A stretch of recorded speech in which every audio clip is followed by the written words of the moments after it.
Otep, cher Kamit, aujourd'hui je vais parler avec vous des guides spirituels. Alors, qui sont les guides spirituels? Les guides spirituels, à la base, ce sont nos ancêtres. C'est des gens qui sont liés à notre ADN. C'est des gens qui ont connu le monde physique avant nous et qui se donnent donc la mission de nous orienter dans la voie sur la réalisation de soi. Les guides sont des êtres qui ne sont pas là pour nous juger, ils sont là tout simplement pour nous accompagner. Et pour comprendre les choses assez facilement, prenez le cas des parents. Les parents face à leur enfant. L'enfant peut faire des erreurs, parfois le parent va être dur avec l'enfant. Parfois le parent va laisser, généralement le parent va laisser l'enfant faire ce qu'il a envie de faire et observer. Prenons le cas d'un enfant qui veut jouer avec le feu. Le parent peut dire, ben, ne touche pas au feu. Mais à un moment donné, le parent va laisser, l'enfant va se faire un peu mal et l'enfant va comprendre, il va retenir la leçon. Donc le guide est là pour nous montrer la voie, pour nous aider à se réaliser. Il arrive donc que nous décidions donc de prendre des voies qui seront nocives pour nous. Et le guide peut agir de façon maximale pour nous éviter ces expériences tragiques. Par exemple, vous voulez voyager et... Baisse un peu la musique. Voilà, par exemple, vous voulez voyager et peut-être le voyage va être dangereux. Le guide peut faire en sorte que vous ayez des rêves qui signifie que vous ne pouvez pas voyager. Vous faites des rêves avec des cauchemars ou des accidents, vous faites des rêves comme ça. Le guide peut par exemple faire en sorte que dès que vous démarrez la voiture pour partir, les roues se percent ou voilà, la voiture ne démarre pas. Donc le guide agit toujours. Le problème c'est que les gens n'ont pas la connaissance, les gens n'ont pas l'initiation, ils n'ont pas, parce que quand on parle d'initiation, c'est pas que vous avez dormi à poil dans la forêt, non. C'est-à-dire les connaissances des petits secrets, des petits codes, les gens n'ont pas ça. Et ce qui fait que parfois les gens ont l'impression que les guides les ont tourné le dos. Les guides ne nous abandonnent jamais. Comme je vous l'ai dit, les guides généralement renvoient à nos ancêtres. Les enfants que nous accouchons, ce sont nos ancêtres. Ils viennent du plan spirituel. Et puisqu'ils viennent du plan spirituel, puisqu'ils sont dans le plan spirituel avant de venir dans le plan physique, ils ont besoin que le terrain soit préparé. Donc, ils vont d'abord préparer les choses, ils vont nous guider, ils vont faire en sorte que, ils vont faire de leur mieux pour qu'on puisse réalisé quelque chose d'assez intéressant pour qu'ils puissent venir dans une situation meilleure. Donc, quand la vie d'une personne devient difficile, généralement c'est parce que la personne a passé le temps à faire la sourde oreille à ses guides. C'est-à-dire quoi? Vous tombez malade, comme on dit, le mal a dit. Vous avez eu à manger certains aliments, à boire certaines choses, et puis le corps réagit de certaine façon, mais vous persistez, c'est là que vous tombez malade. Vous avez eu un fort désir de vous rendre à un endroit X ou Y, ou un fort désir peut-être d'épouser X ou Y personne, mais les guides vous ont montré des signaux et vous n'avez pas, voilà, vous n'avez pas compris, vous n'avez pas voulu faire marche arrière, et là, vous tombez dans des situations délicates et vous vous mettez à souffrir. Ce compte parfois si je savais. Donc les guides font toujours le travail. Le problème, c'est que nous, la plupart des gens ne sont pas préparés à capter ces messages ou alors même à les interpréter. Alors, comment est-ce que les guides parlent généralement? Les guides parlent généralement par des rêves. Également, les guides peuvent parler par des animaux. Voilà, vous voyez un animal qui se comporte bizarrement envers vous. Voilà, le chien vous aboie bizarrement, ou votre chat commence à agir bizarrement avec vous. Vous apercevez certains oiseaux, vous apercevez des plumes sur la route. Tout ça, c'est des façons que les guides nous parlent. Vous pouvez être attentif. Vous savez, avec le monde dans lequel on est tellement sur le téléphone, tellement sur WhatsApp, tellement sur les ordinateurs, on ne prend plus le temps de communiquer avec soi-même, de communiquer avec nos guides. On ne prend plus le temps de rester dans le silence. Parce que, voilà, pour communiquer avec les guides, justement, il faut commencer par le silence. Mais également, il est important de travailler sur sa vibration. Parce que les guides, dans tous les cas, ils sont dans une vibration assez haute. Et de temps en temps, nous sommes dans l'obligation de monter en vibration pour pouvoir raisonner avec ces guides-là. par exemple, vous voulez poser des questions, vous attendez des réponses, vous voulez prendre des décisions importantes, vous avez besoin de consulter les guides parce que c'est, voilà, les guides, c'est un peu comme, ou alors votre guide, c'est comme un maître spirituel que vous avez, mais qui est dans le plan invisible. Et pour pouvoir mieux communiquer avec lui, il faudra que vous vous connectez correctement au plan invisible pour pouvoir mieux capter les messages, mieux les comprendre et mieux faire ce que vous avez à faire. Donc, la vie d'un individu devient très difficile plus quand il s'éloigne de ses guides. Plus vous vous éloignez, plus vous faites le contraire, plus les choses deviennent difficiles. Quand vous êtes en harmonie avec les guides, ils vous transmettent plus facilement les messages, vous les comprenez plus facilement et vous appliquez aisément ce que vous devez appliquer. Résultat, changement dans votre vie. Je vais prendre un autre cas. Vous voulez aller dans l'armée ou dans la police, alors que ce n'est pas votre voie. Alors que votre voie, c'est peut-être dans les guérisons spirituelles, c'est peut-être dans l'enseignement, c'est peut-être dans des massages, c'est peut-être dans des cours de sport et tout ça. Et vous entrez, vous postulez dans la police, vous essayez, ça ne marche pas, ça ne fait que rater. Laissez tomber. Allez ailleurs. Tout simplement. Allez ailleurs. Et quand vous allez ailleurs, vous vous rendez compte que, par exemple dans le sport, vous vous rendez compte que vous êtes plus rayonnant là-bas. Et voilà, c'est votre voie. Donc, comment est-ce qu'il faut comprendre les choses? Si vous avez essayé à A, ça n'a pas donné, voilà. Essayez plutôt à B. Vous voyez? Donc, ça veut dire que la voie que vous êtes en train de prendre, ce n'est pas vraiment ce qu'il vous faut. Essayez plutôt autre chose.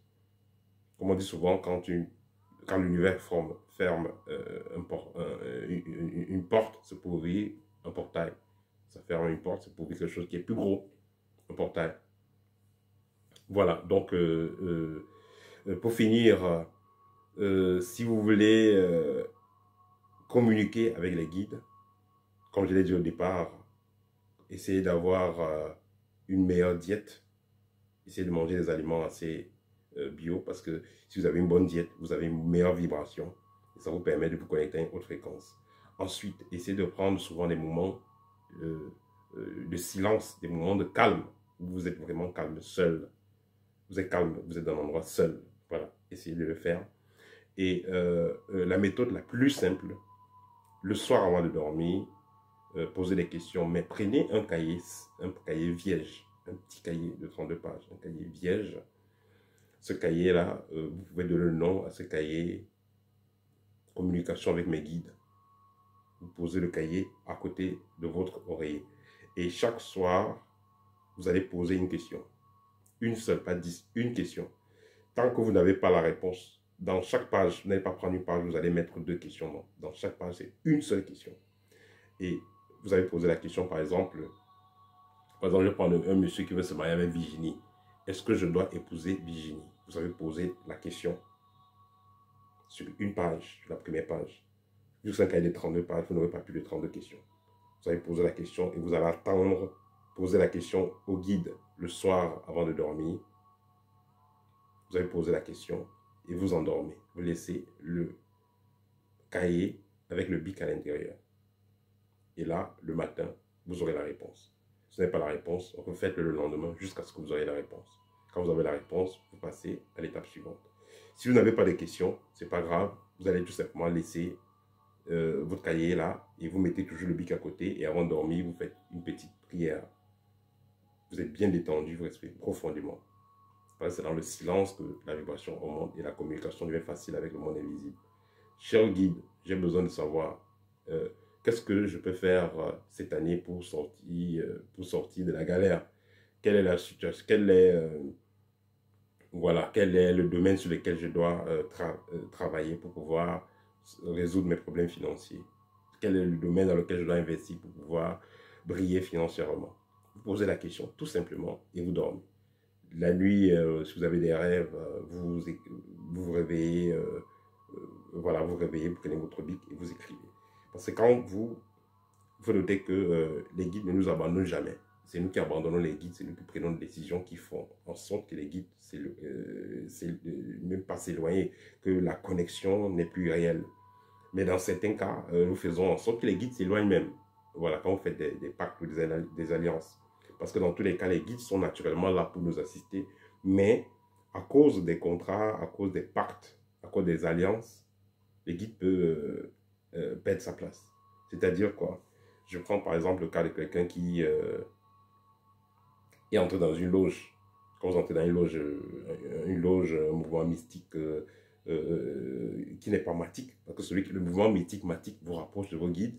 Le mouvement mystique qui n'est pas matique, ces loges satanistes et autres, vous éloigne de vos guides. Parce que là, quand on vous baptise dans ces choses-là, on vous donne un nouveau guide, un esprit servant. On vous donne un esprit.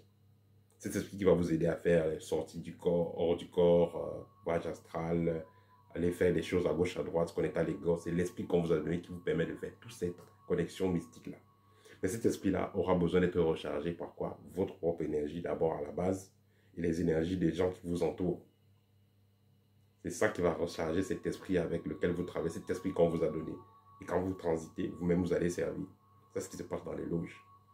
Bon, tandis que quand vous travaillez naturellement avec vos guides, c'est-à-dire vos esprits qui vous ont été attribués par l'univers, par le Créateur, on peut dire ça comme ça.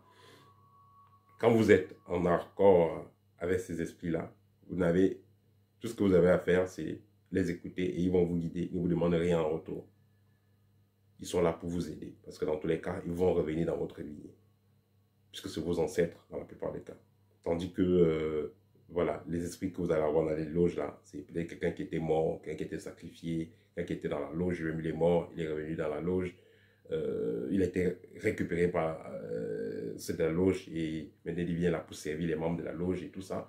Donc, ce type d'esprit vont vous vampiriser et ne vous serviront pas à grand chose en ce qui concerne votre éveil de conscience. Tandis que les esprits guides qui sont naturellement attribués à votre vibration, ces esprits-là sont là pour vous aider à évoluer, vous aider à devenir des personnes meilleures. Les esprits qui sont donnés par des loges sont là pour plutôt vous pervertir, pas qu'ils vont vous pomper d'énergie, mais vont vous pervertir dans le sens où ces esprits-là vont vous pousser à faire des pratiques mystiques compliquées. Parce que ces esprits-là qui sont là pour vous enseigner. Parce que les guides, les esprits guides que vous aurez, ces esprits servants là que vous aurez issus des certaines loges que vous avez achetées à gauche, à droite, vont être là pour vous servir, protéger et tout ça, mais ces esprits-là aussi vont vous obliger à faire certains rituels pour qu'ils soient satisfaits. Tandis que l'esprit qui est naturel, l'esprit guide naturel, que vous avez eu depuis votre naissance, vous demande rien de compliqué. La seule chose qu'il vous demande pour être en accord avec lui, c'est de contrôler votre vibration, c'est d'être à l'aise, c'est de rayonner. Une fois que vous contrôlez votre vibration, vous faites ce qu'il y a à faire, vous évitez de vous polluer et de faire n'importe quoi. Vous êtes en accord vibratoire avec lui et il vous guide. C'est pourquoi on dit même, ce qui livre la Bible, cherchez d'abord le royaume des cieux et tout vous sera donné. Dessus quoi? Tout vous sera donné par la suite. Voilà, pour dire simplement. C'est-à-dire ici, essayez de connaître qui vous êtes, essayez de connaître qui vous accompagne, quel est l'esprit qui est avec vous, quels sont vos guides, quels sont les esprits qui sont là pour vous assister, quels sont les esprits qui vous assistent dans votre mission de vie. Et une fois que vous connaissez ces esprits-là, vous allez donc savoir, ou alors vous devez donc savoir qu'est-ce qui fait que vous soyez en harmonie avec eux. Qu'est-ce qui fait que vous vous puissiez donc vibrer en résonance avec eux. Une fois que vous savez ça, c'est fini. C'est pourquoi on dit que le mystique ne prie pas. Quand vous évoluez spirituellement à ce niveau, vous n'avez plus besoin de prier. Ce que vous voulez, vous avez. Pourquoi? Parce que vous êtes bien connecté à vos guides. La connexion est limpide, automatiquement, ce que vous pensez. Pour eux, c'est juste comme les autres. Ce que vous pensez, bon, il faut que j'ai une voiture, bon, il faut que j'ai une femme, bon, il faut que j'ai telle somme. Bon, tout va se passer automatiquement parce que justement, vous êtes en résonance avec eux et ces guides-là vont faire en sorte que les choses se passent pour que ce que vous voulez arrive facilement. Voilà, c'était le petit partage que je voulais faire avec vous aujourd'hui. Partagez la vidéo, ça va aider. Donc voilà, n'oubliez pas de commenter si vous avez eu des expériences avec vos guides spirituels. Au TEP et à très bientôt.